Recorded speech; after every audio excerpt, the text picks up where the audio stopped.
அக்கௌண்ட்டுக்கு அக்கா 3K amount போடுவாங்க. ஆமா, நீ வேற ஏன் ஸ்ரீராமு, எப்பவுமே ஓரளவுக்கு கடவுள் வந்து ஐ மீன் நான் செக்குக்கு போட்டேன் அப்படின்னா எப்பவும் காசு இருக்கும் போவோம்.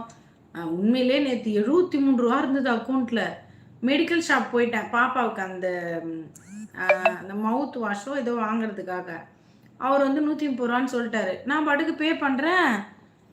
இன்சஃபிஷியன்ட் பேலன்ஸ்ன்னு சொன்னது. என்னடா அது, ஓ நம்ம அக்கௌண்ட்டில் காசு இல்லையா அப்படின்னு சொல்லிட்டு விஷ்ணுக்கிட்ட கேட்டால் அவன் அக்கௌண்ட் பேலன்ஸ் செக் பண்ணிவிட்டு ரூ. 73 தாம்மா இருக்கு, ஏம்மா இப்படி மானத்தை வாங்குற அப்படின்னு. எனக்கா ஐயோ தூக்கி வாரிச்சேன்னா நான் வாங்கிட்டேன். வாங்கி கையில் வச்சுட்டு பே பண்ணுறேன். அப்புறமா இல்லை அப்படியே நைஸாக நம்ம என்ன பண்ணுறது, அப்புறம் அப்படியே அங்கே வச்சுட்டேன். வச்சுட்டு என்னடா பண்ணுறதுன்னு சொல்லிட்டு இந்திராவுக்கு கால் பண்ணேன். கால் பண்ணி ஒரு 3000 போடுங்க அப்படின்னேன்.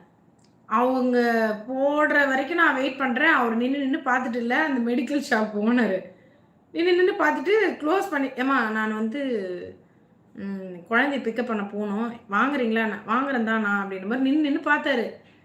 அதுக்கப்புறம் எனக்கே ஒரு மாதிரி இருந்தது. சரிங்கண்ணா நீங்கள் கிளம்புங்க, அந்த அக்கௌண்ட்டில் காசு வந்தது நான் வாங்கிக்கிறேண்ணா. அப்புறம் ஒரு டோரை க்ளோஸ் பண்ணிட்டு போகிறாங்க. போன பிறகு எனக்கு காசு போட்டாங்க, இந்திரா 3000 போட்டாங்க.